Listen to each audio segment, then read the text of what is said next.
Salut à tous, j'espère que vous allez bien. Bon, ça y est, c'est parti, on entame une nouvelle semaine. Pour commencer cette semaine-là, là, les charpentiers sont encore en train de travailler. Ils continuent d'étaler toute la bâche et tout.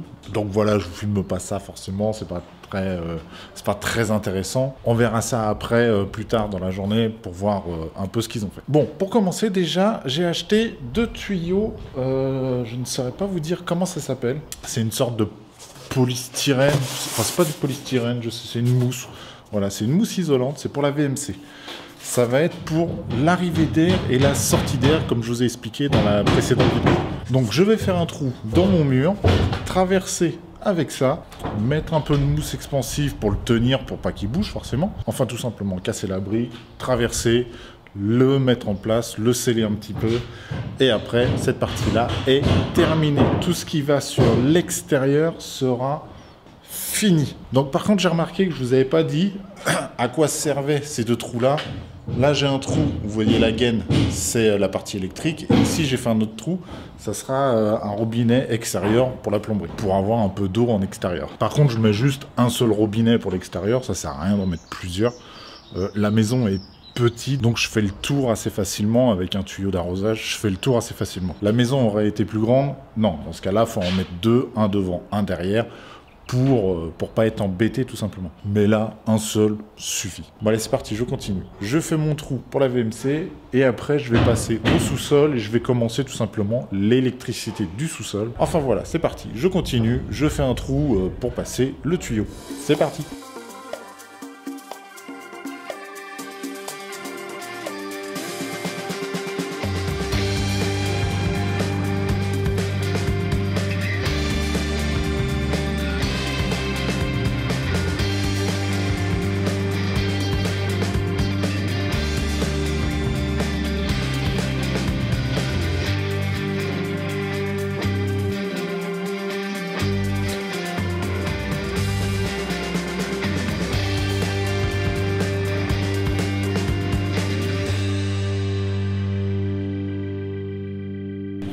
Bon bah ça y est, j'ai passé les 2 tuyaux, c'est pas compliqué, vous avez vu, hop, j'ai mis les tuyaux, la mousse pour le caler et pour faire aussi un petit peu l'étanchéité thermique, donc en haut et en bas. En bas, ça sera l'aspiration d'air, en haut, ça sera le rejet, forcément. Parce que vraiment tout bête, hein, si vous faites l'inverse, vous rejetez en bas, la fumée va monter et va être réaspirée par l'autre bouche, donc c'est complètement idiot. Regardez, de l'extérieur ça donne ça, donc je vais avoir la bouche ici, ça va faire une bouche, une sorte de bol, tout simplement, ça va faire une sorte de bol, donc ça va être aspiré par en dessous et envoyé dans le tuyau. Pareil pour là, ça va être recraché de la même façon. Ici c'est ma prise, à côté, j'ai le petit trou qui est là, c'est le tuyau d'eau. Et normalement, pour vous donner l'idée, à partir d'ici, là, je vais avoir un potager qui va faire tout le long, un truc en hauteur. Au milieu, rien du tout, pour pouvoir mettre un peu de bazar, le tuyau d'arrosage de toute cette partie-là. Repartir, refaire toute la longueur, donc ça sera 2 parties de potager. Et comme je vous dis, ils seront un petit peu en hauteur, vous savez, en bois, un petit truc sympa. Donc voilà, c'est ce qui est prévu d'être fait en extérieur. Mais au niveau de la VMC, voilà, je vais faire ça. En général, je vous dis bien en général, on a l'aspiration qui est prise sur un mur et le rejet qui est envoyé en toiture. Ça, on est d'accord, je m'y attends en commentaire. On est d'accord, c'est censé remonter. Mais là, par rapport à la disposition des pièces et tout ça, c'est pas très grave en soi si c'est pris aussi au niveau d'un mur. Mais des fois, vaut mieux partir en toiture. Mais voilà, la normalité, comme je vous dis, c'est pris en toiture pour tout simplement que ça dégage en hauteur. Bon allez, maintenant c'est parti, je vais descendre au sous-sol. J'ai terminé tout ce que je devais faire ici. J'ai rien qui me revient en tête là, tout est bon. Normalement, tout est bon. Donc je vais au sous-sol et je vais commencer l'électricité, à passer les gaines, à passer même pour la VMC et tout ça. Je vais commencer à faire ça. Et puis voilà, donc c'est parti, on se retrouve au sous-sol et je commence tout de suite, hein, tout simplement. C'est parti, je commence ça.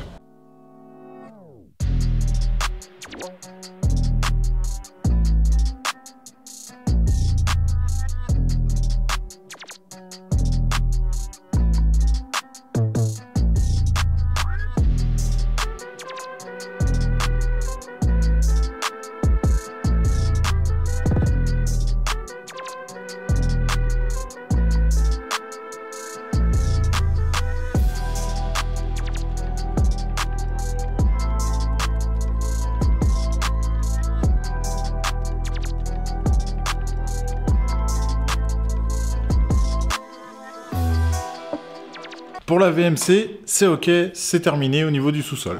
Je vous fais un petit récap vite fait. Hop, je vais vous montrer comme ça. Cette bouche-là, c'est au niveau de salle de bain, toilette. Donc ça, c'est la VMC, ça aspire. Ici, celle-là, c'est pour la buanderie, donc ça aspire, vu qu'il y a un peu d'humidité, il y aura des machines à laver, tout ça dedans. Ici, ça recrache de l'air chaud. Et dans la chambre, j'en ai mis une autre, dans le petit coin qui est là. Elle recrache de l'air chaud aussi. Donc voilà, pour cette partie-là, c'est bon, c'est fait. Maintenant, je vais pouvoir passer toute la partie électricité au niveau du plafond. Il faut que je vois un petit peu encore comment je fais, mais je vais pouvoir faire ça là dans la journée. Je vais commencer ça aujourd'hui dans tous les cas. Donc c'est parti, je continue, je fais de l'électricité. C'est parti.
Bon bah ça y est, normalement j'ai terminé tout ce qui est électricité pour le plafond dans le sous-sol.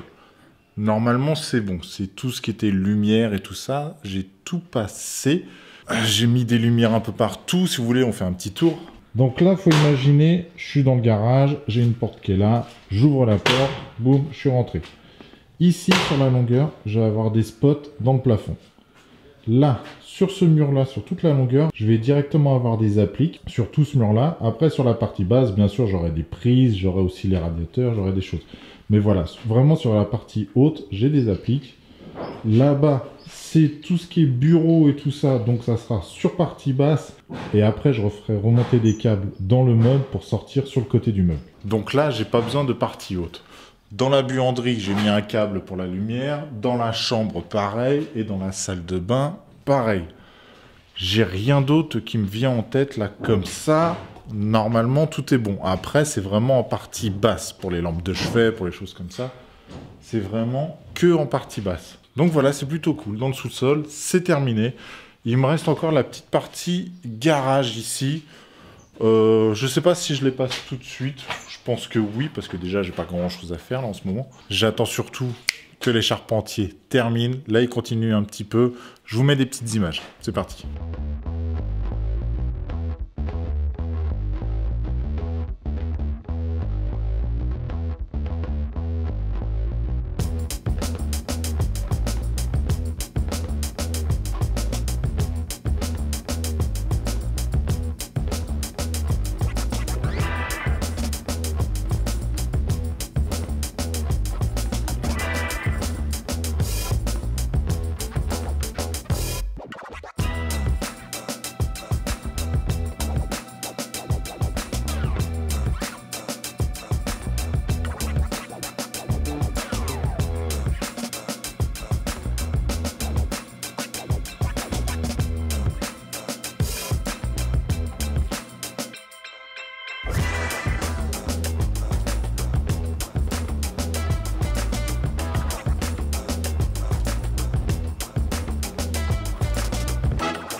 Bon bah ça y est, c'est 100% fini, le garage est aussi terminé. Donc ici, à ce niveau-là, c'est pour la porte de garage, c'est l'alimentation. Tac, le petit câble qui est là-bas dans le fond, ça va être pour les lumières. Ici, je vais mettre des spots encastrés. Je pense au minimum, vraiment au minimum, il devrait y en avoir quasiment 8, je pense, dans tout le garage. Je vais faire un truc qui sera bien éclairé pour que je puisse voir correctement dans le garage, parce que la suite des événements, ça va être, je vais fabriquer le meuble qui est le meuble télé, je vais fabriquer un bureau, je vais fabriquer des petites choses comme ça. Donc, j'ai l'avantage, c'est que le garage, il est grand, et c'est pour ça que je vais mettre pas mal de lumière pour bien l'éclairer. Et j'ai aussi passé la petite lumière, hop, je sais pas si on voit, pour l'extérieur. Là, ça sera juste un spot, vous savez, avec détection, pour quand je recule, forcément, pour éclairer vraiment toute la partie de l'allée. Allons voir un petit peu ce qu'ils font les charpentiers. Ça avance plutôt bien, ils ont fini quasiment de mettre tous les tasseaux. Les tasseaux, c'est ce que vous avez comme ça. Si je me trompe pas, c'est ça, ou litho. Dites-moi en commentaire, je suis pas sûr de ce que je dis là. Si vous êtes charpentier, expliquez-nous un petit peu la différence entre tasso, litho.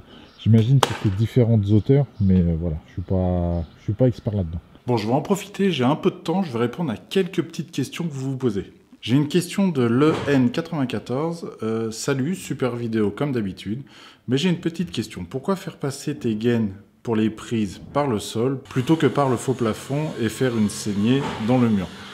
Alors, dans la logique des choses, je serais d'accord avec toi, c'est plus simple de le passer dans la cloison.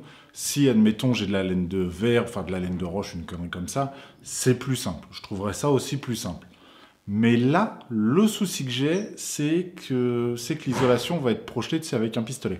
Donc, je ne vais pas pouvoir mettre la boîte exactement à l'endroit que je vais vouloir, parce que quand il va mettre le produit, j'ai deux choix. Soit je décide de descendre le câble et espérer que ça tombe à peu près au bon endroit pour après recreuser, essayer de retrouver le câble et tout ça. Soit je décide carrément de pas mettre le câble, ils mettent l'isolation, ils mettent la mousse, ils coupent tout.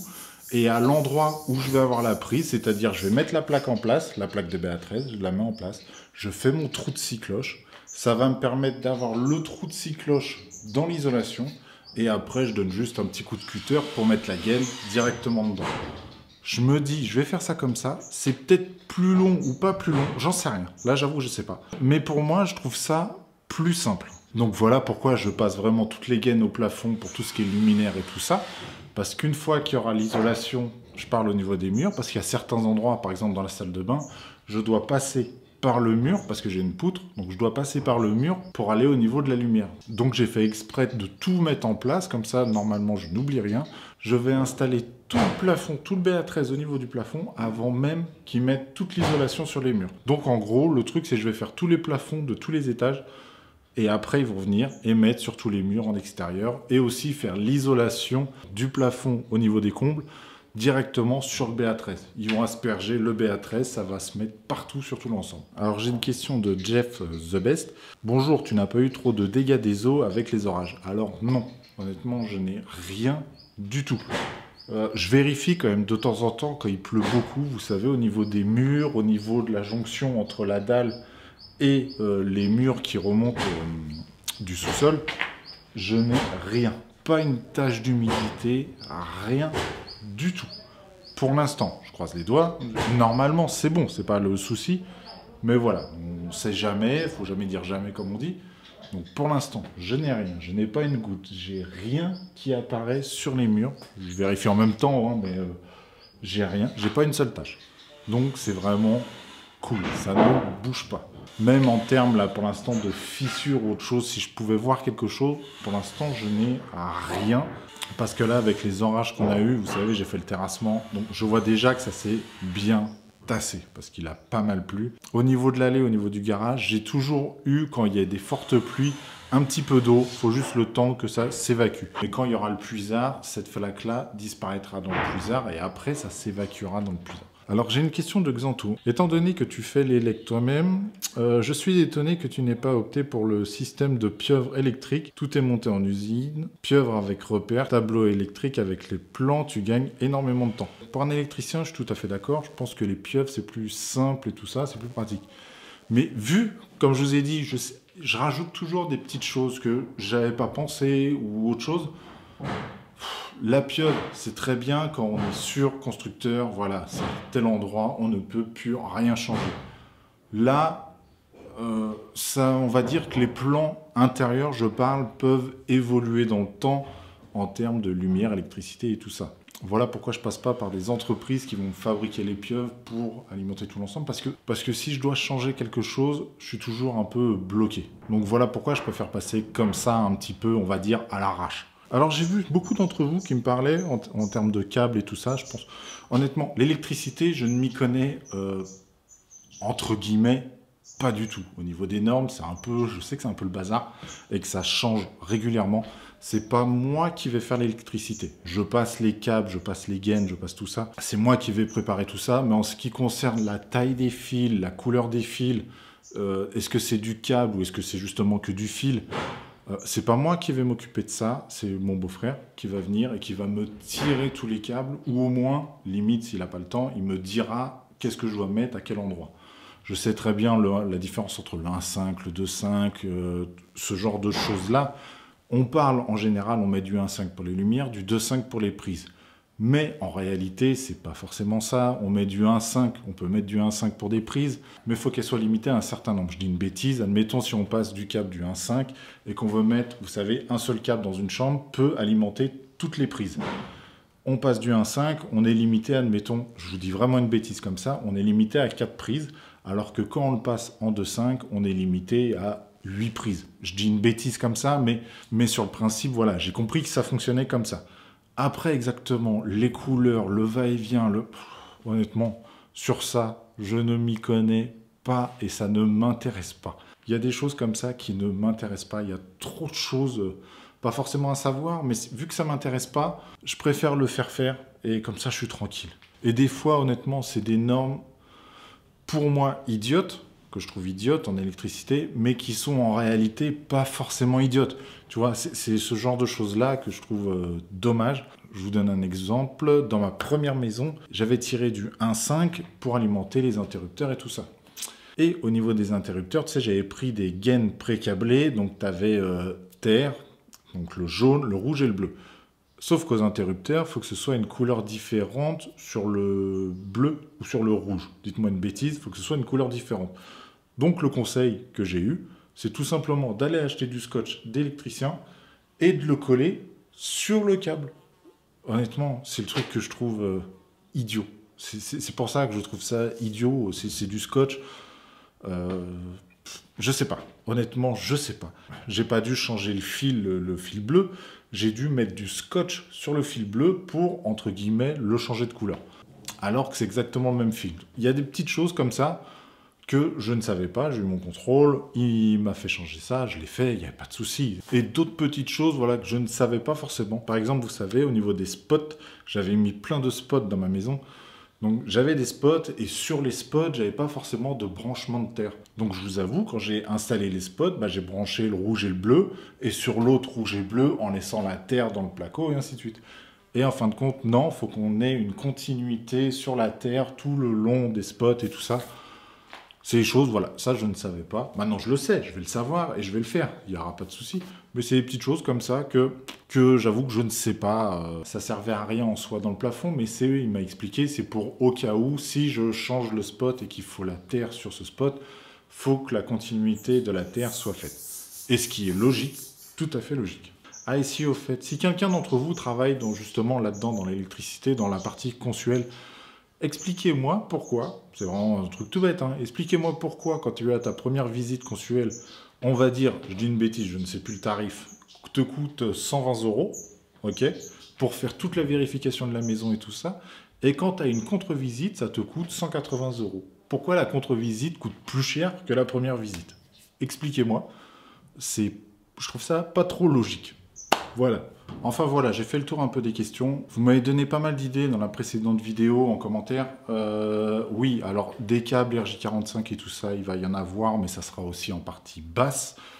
Pour tout ce qui est eau extérieure et tout ça, c'est bon aussi. J'ai juste besoin d'un point d'eau au niveau de l'étage et je vais mettre aussi un point d'eau au niveau du garage pour différencier vraiment le rez-de-chaussée du sous-sol. Toute cette partie-là, voilà, ça je le sais déjà, je l'ai déjà en tête. Et des RJ45, comme je vous dis, oui, il y en aura au niveau des bureaux, il y en aura aussi au niveau des télés, voilà, de toutes ces prises-là. Je ne vais pas en mettre partout, mais il y en aura quand même un petit peu. Donc voilà, tout ça c'est prévu. Vous m'avez même conseillé certains de mettre de l'eau pour faire un jacuzzi, des fontaines, des choses comme ça. L'idée est très bonne, mais je sais que dans cette maison-là, je ne vais pas forcément rester. Et ici, honnêtement, un jacuzzi, s'il n'est pas forcément couvert et tout ça, n'a pas d'intérêt parce que, comme je vous dis, dans le coin, il pleut. Il fait jamais beau très longtemps, même l'été, des fois, on va avoir... Soit on a très beau, soit on a que de la flotte pendant tout l'été. Ça varie vraiment. En région parisienne, c'est un peu ça le bazar. Bon allez, on va voir un petit peu ce qu'ont fait les charpentiers et après, je vais rentrer chez moi. C'est parti, on va voir un peu les charpentiers. Regardez-moi ça. Tout est couvert, tout est bâché. Ils ont mis les tasseaux ou litos, j'attends vos commentaires, partout. Oui, partout, si je ne me trompe pas. En tout cas, ils reviennent demain et ils commencent à mettre la couverture, c'est-à-dire vraiment toutes les tuiles. Donc c'est plutôt cool. Et honnêtement, là, le truc... Bon, déjà, ça assombrit un peu la pièce. Ça, c'est normal, hein, ça me fait une toiture. Au lieu que ce soit ouvert, ça me fait une toiture. Ça assombrit un petit peu. Mais le truc, c'est que ça agrandit l'étage, mais ça l'agrandit carrément. C'est visuellement, j'ai l'impression que c'est énorme. Alors que oui, je sais que la maison, elle est plutôt grande, ça, il n'y a pas de souci. Mais visuellement, on s'en rend plus compte. Je m'attendais pas à ça. Quand c'était couvert que d'un seul côté et de l'autre non, ça m'a pas choqué. Mais là, honnêtement, je suis monté, je me suis dit, merde, c'est grand, ça fait grand. C'est une grande pièce, c'est un grand étage. Mais je suis bien content de tout ça, là. Je suis vraiment très, très, très content de ça avance. Il ne reste plus grand-chose. Eux, ils vont faire la couverture et je pense que d'ici... peut-être pas la fin de la semaine, je vais peut-être pas exagérer, mais fin de semaine prochaine, on va dire, je pense que j'aurai ici tout le bois pour me servir de plafond. Et comme ça, je pourrai accrocher vraiment tous les rails de plafond et tout ça, tout plaquer, faire aussi la partie électricité, et après vraiment faire toute la partie plomberie chauffage. Comme je vous ai dit, pour tout ce qui est plomberie chauffage, je préfère partir de l'étage, et à chaque endroit où je dois avoir du chauffage, un radiateur ou n'importe quoi, je vais percer la dalle et passer mes tuyaux dedans pour les passer dans le faux plafond du rez-de-chaussée. Je trouve ça plus sympa et plus sécurisant en cas de fuite, tout simplement. Mais je vous avoue que là, je suis super content. Il n'y a pas d'autre mot, je suis super content. Et regardez, j'ai un nouveau... c'est pas un clandestin, il a failli s'incruster et je sais pas pourquoi il n'est pas encore là. Ça s'est fait, ils ont mis la bâche, le lendemain, il y avait ça. Le lendemain matin, il y avait tout ce nid qui avait été fait. Va falloir que je le vire, parce que lui c'est un gros nid, et je vais pas attendre non plus. Hein. Ceux du sous-sol, ils ont déjà éclos, ils commencent déjà à pas mal grandir, donc dans pas longtemps, ils vont partir. Mais eux, là, je sais pas s'il y a déjà des œufs dedans, mais faut pas qu'ils restent. Eux, non. Enfin voilà, ça sera une fin de vidéo pour moi. J'espère en tout cas que ça vous a plu. Si c'est le cas, n'hésitez pas à mettre un petit pouce bleu et à vous abonner à la chaîne. Et je vous dis à la prochaine vidéo. Normalement, la couverture sera terminée. Je parle vraiment juste au niveau des tuiles. Et peut-être qu'ils auront installé les gouttières. Là, j'avoue que je ne sais pas. Mais je vous dis à la prochaine vidéo. Et surtout, prenez soin de vous. Ciao!